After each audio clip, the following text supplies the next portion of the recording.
All right, now pleased to be joined by Kentucky assistant coach Orlando Antigua. And listen, you're back for a second stint in Lexington. The last time you were here, I looked at the roster. Freshman, Julius Randle. Freshman, James Young. Freshman, Andrew Harrison. Freshman, the other Harrison. Dakari Johnson, Marcus Lee. Sophomores, Willie Cauley-Stein, and Alex Poitras. That was young. This team, you got some old dudes you can actually talk to, have a conversation with. Kellen Grady, I think might be honestly a better conversationalist than either one of us. So what's it been coming back and having a group that is completely different than anything Cal has had in Lexington? It's great. Actually, Kellen, Davion, and I talk about back when we all played junior high school ball against each other. And no, but it's great to be able to have that experience, that maturity, which Cal's teams that have had a lot of success have always had one or two of those. But now to have a group of kids that have had college experience, have got over 70 college games under their belts.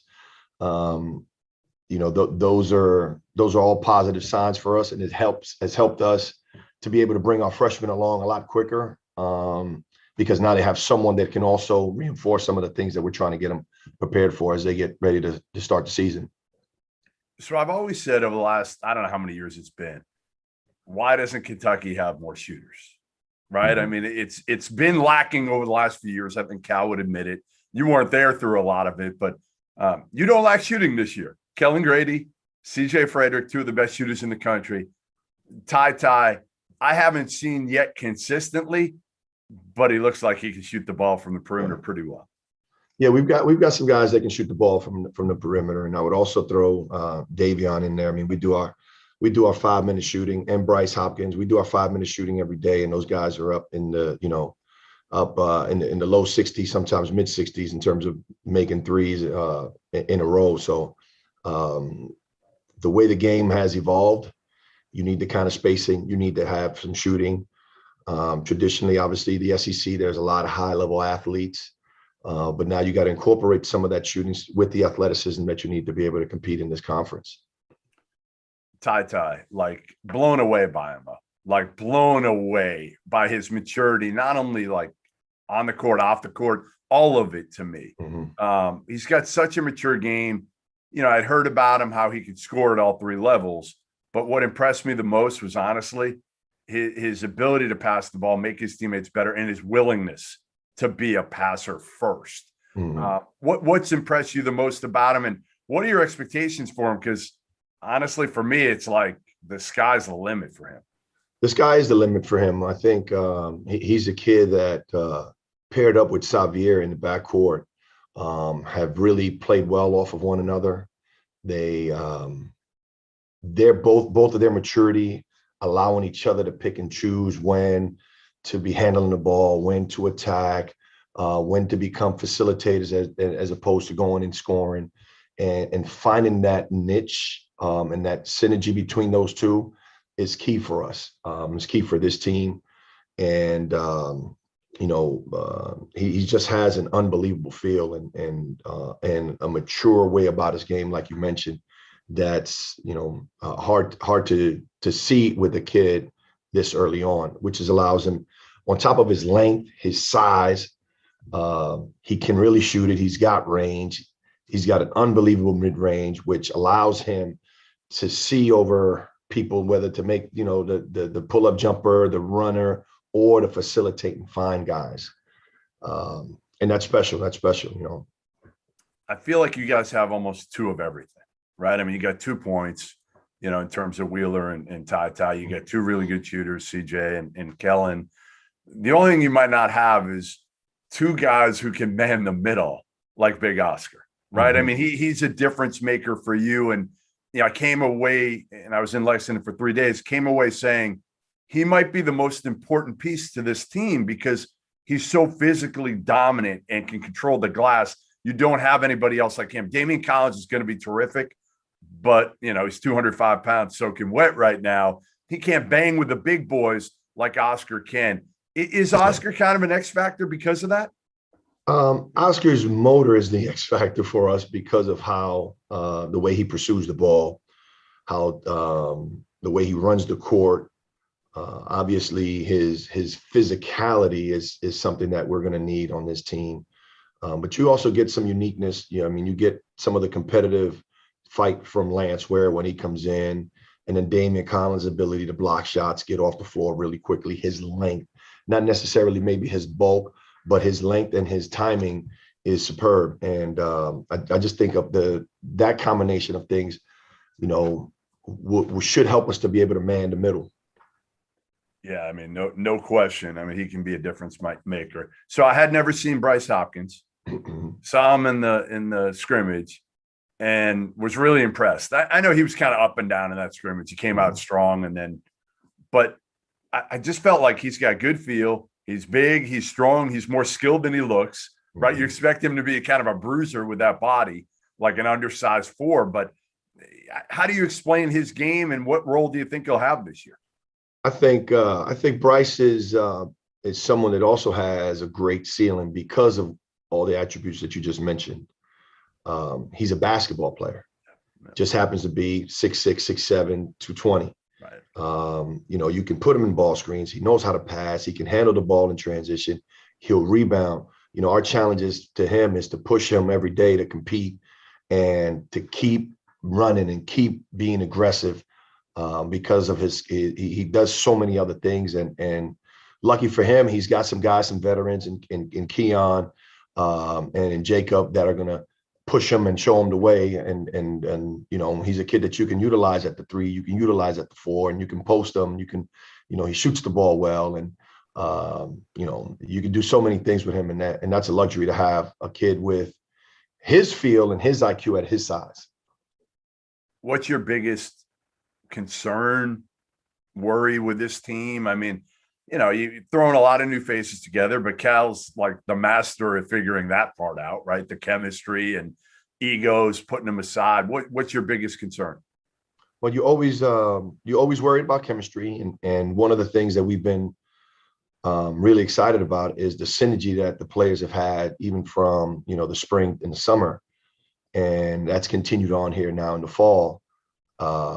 So with that happening so organic and so early, then you worry about, okay, when you hit adversity, when you start the grinding and the tough, the physicality, where are we going to be with that? And that's what remains to be seen. But you need that chemistry to be able to supersede any difficulties and any obstacles that you're going to face. And we're going to face some obstacles. You're going to have some injuries. You're going to have some tough matchups. You're going to have some bad shooting nights. How do we respond to all those things?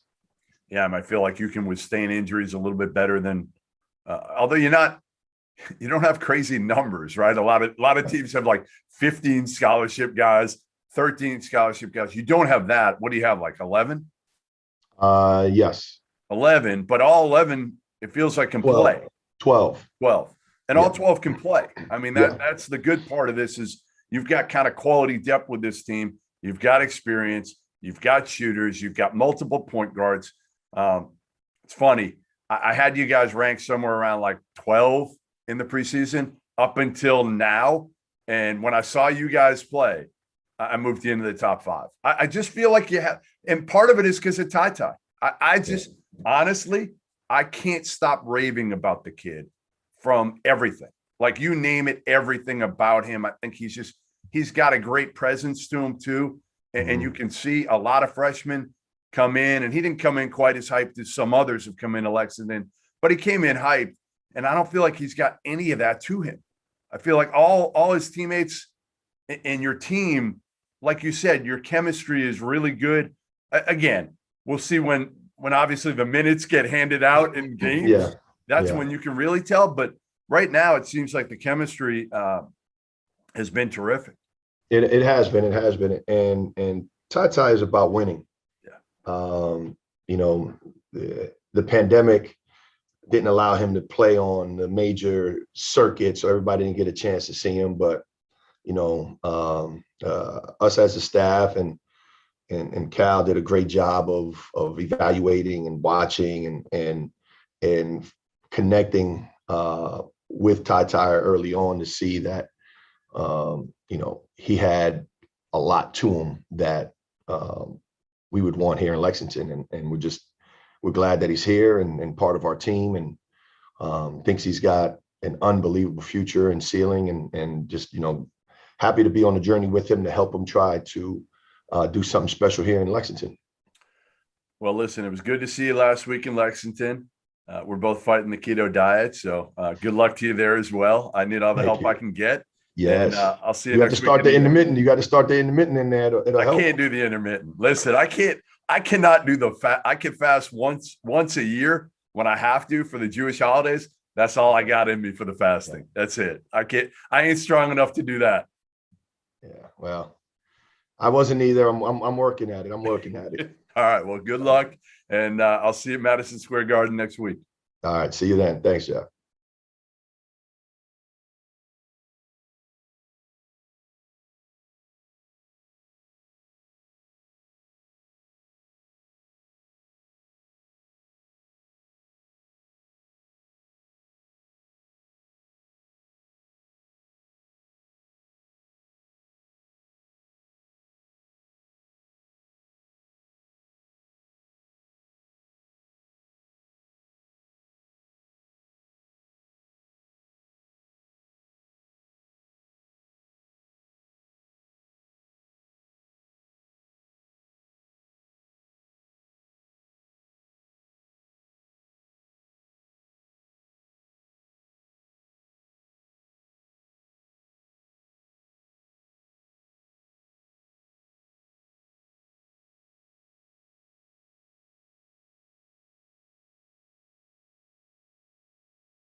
All right, that was Kentucky assistant coach Orlando Antigua. And now we move on to a conversation with former Kentucky player Tod Lanter, who's got a brand new podcast, the Seat 14 podcast on the Field of 68 Network. So you're going to want to check that out if you're a Kentucky fan. But here we go, Tod Lanter. Tell me a little bit about what you think, because I have my opinions on how different this year could look with all the transfer portal guys that we were able to capitalize on. And we got a little bit of age in the locker room now. Yeah, and Cal said that. He said, listen, if there's anybody that's going to benefit from this new one-time transfer rule, it's Kentucky. And he's right, because, the Kentuckys, the Dukes, the Kansases, and maybe not Kansas right now with the NCAA stuff hanging over their head, but they can get whoever they want for the most part. And why wouldn't you want to be older? Listen, Cal knows, everybody knows right now, the teams that have won it all: Baylor, Villanova, North Carolina, Virginia. They're all older. All older. So I think this is the perfect blend. And I asked Cal that. I said, is this something you're going to try to do every year now with the transfers? Because you brought four in that are all, well, they're not all different. Kellen Grady and CJ Frederick are similar. But certainly Severe Wheeler, you get a veteran point guard that you can play with TyTy. Oscar Tshiebwe, you needed a veteran big man. So you got four of them. And I said, is this something that you're going to do every year? Is this a blueprint? And he said, not necessarily. This was kind of not by design, almost by the fact that they had to, by need. So I said, well, what if you win a national title this year? Then he kind of smiled at me and said, all right, then things may change. Then maybe we go this transfer route consistently. Absolutely. Absolutely. We're kind of piggybacking off that a little bit. One other thing we've added, partly in the transfers, but obviously universally across the roster, is shooting. Cal caught a lot of flack the last couple of years, even all the ways back to 2009, his first year at Kentucky with John Wall. They say that, had you had a shooter, you probably would have had another national title. What do you think about this team and their ability to spread the floor a little bit more on offense and kind of get back to that dribble drive that we've been, fakely calling Kentucky's offense for the last few years? I think this might actually open up some of that again. I'm shocked it took so long, Todd, aren't you? that they didn't have. I mean, I say this about Indiana and Kentucky specifically. Okay. Mm-hmm. Like if there are two states that probably produce, or an area, I guess, maybe an area of the country that produces shooters, it's probably that area to some degree. You've got shooters everywhere. I mean, I'm from here, so I know, Right. We got the best shooter this side of the Mississippi sitting here on camera with you. I'm just kidding. Exactly. So why not? Why has it taken so damn long? And I asked them that too. I said, when's the last time you had, this much shooting? And it's been a while. Yeah. This much experience. I like this team. Now, again, I'm not sure this team has the same upside some of the other teams have had, but what I do think is it's got a much higher floor than any of the other teams. They're not going to come out of the gates stumbling and bumbling like they usually do. And by, honestly, it seems like it's an annual ritual that come like December or even before the Louisville game, it's always like the pressure's on, right? They have to win a couple of these non-conference games. And then always they get better. Cal gets these young guys better. But now I just feel like you don't have to come out of the gates so slow. And you've got guys that can teach the young guys. That's the other part is Severe Wheeler's been in the SEC for 2 years. He can teach TyTy. CJ Frederick, has obviously shot 47% from three in the Big Ten. Kellen Grady's been a 20-point a game scorer at Davidson for a few years. So you've got guys, Oscar Shibwe can teach Damian Collins. I just feel like, again, you've got guys in practice and even off the court that can help all these young dudes. Yeah. And, kind of piggybacking on that comment as well, I had a conversation with TyTy last night, talking about that in person. I got to have a conversation with him about, his hunger to soak up a lot of that knowledge from some of these older guys. And that was the thing that he was kind of questioning during his recruitment. He's going to come on, step onto a campus and be the man, but does he have those assets around him that he can pull from? I mean, I know he's got a great relationship with KP. KP went on to the Knicks. He's not here anymore. So having those people in the locker room to lean on, whether it be on the coaching staff, but more importantly, your brothers who are, out there going through the grind every day with you, goes, a long way for some of these young cats. For me, no pun intended. For me, I got to give that to Julius Randle, who was when he was a freshman, I was a junior, and he came to me and was talking to me about how important it was that he had somebody that he could talk to about how to deal with Cal and how to deal with the coaching staff and how to soak up that knowledge and, use him as an asset, because I mean, Cal can get feisty. We get long practices. He's a perfectionist. He's OCD to an extent where everything's got to be, right. And that's what makes him such a good coach. But playing for that as an 18-year-old, when you're used to being the man, you're coming out of McDonald's All-American games and you never had to sit down in a stance for 30 seconds and you got to get back on defense every time and you got to talk and recover. And it's, the biggest thing is like you get the prima donnas at 18 years old, somebody gets blown by for a basket and they're like, well, wasn't my man. Doesn't matter. They still scored. You got to figure it out. Right. So learning how to play for a coach that's going to overanalyze every single facet of the game, it can be cumbersome. So TyTy has the attitude and the right head on his shoulders to go to those older guys like Severe and soak in that knowledge and learn, what to brush off and what to, pay attention to and what needs to be corrected on. And I think he's got an unbelievable attitude to be so young and so talented. And again, back to your point about how good this team can be, I think the floor is pretty high because we're long and talented and athletic and fast, and now we can shoot the ball. In the past, some of his teams, we've had at least one of those pieces missing. Yeah. And, coaches across the country are paid a lot of money to find out what that piece is and how to expose us. And I think in this position that we're in this early, and again, we've got a very small sample size, just having seen a few practices and one exhibition game, but in the next week or two, we're going to learn a lot about this team.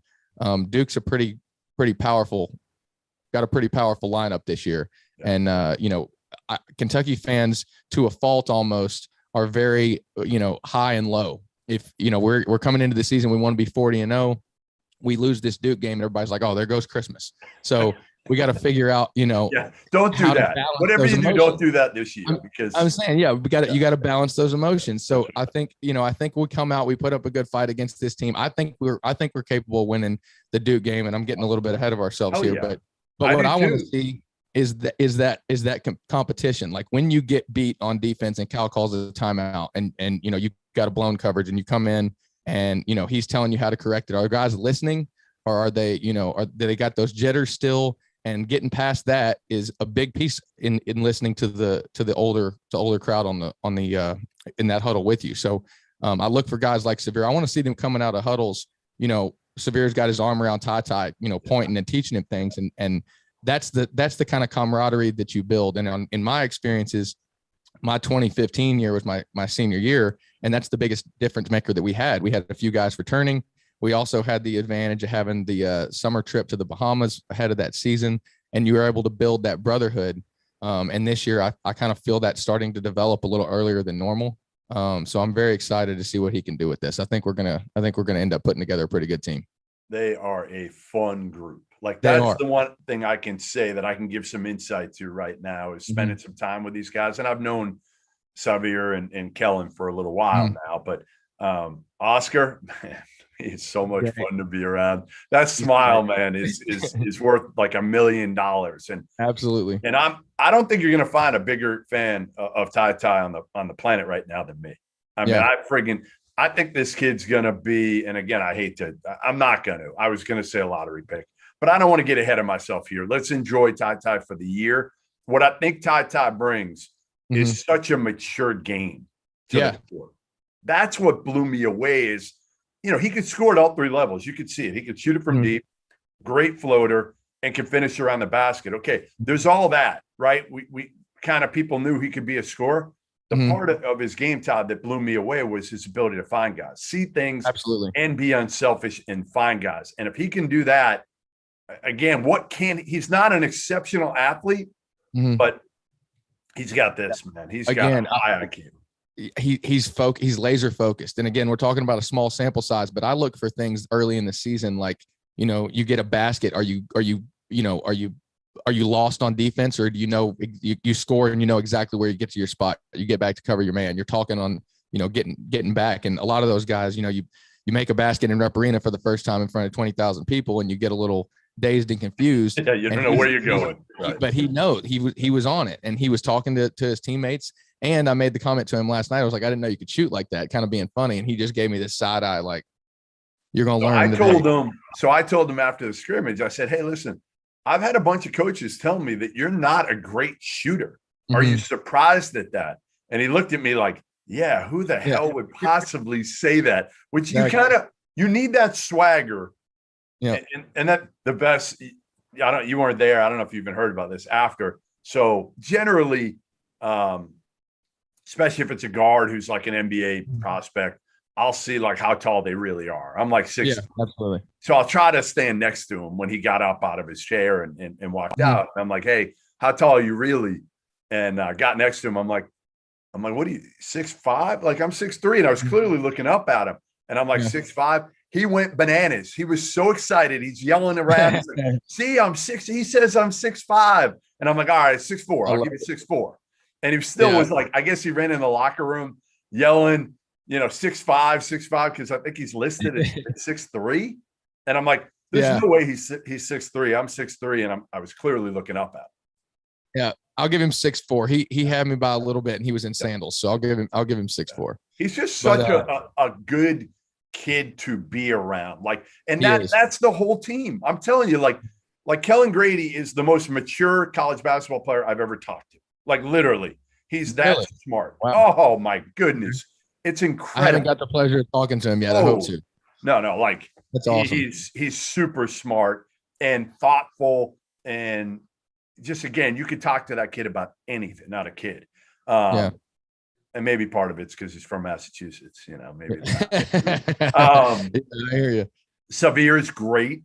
Damien Collins is quiet. But man, is he the sweetest kid in the world. You can tell, like super sweet. And again, Oscar, like I said, TyTy, unbelievable. Keon was great. Like, I just think they've got a really good group here. Now, they do. To me, there are still some concerns, but I think for the most part, I really like this team and the way they're put together. Like you said, what do they have? Experience in shooting. 2 things they haven't had in years. 2 things that really, if you look at what has won national titles, you better have those 2. You better have defense too. but you better have experience. You better have shooting. Kentucky's got both, and they've got, to me, a pro in TyTy. I think they've got a fantastic asset. Obviously, you've mentioned him a few times, but Severe Wheeler is one heck of a point guard. Yep.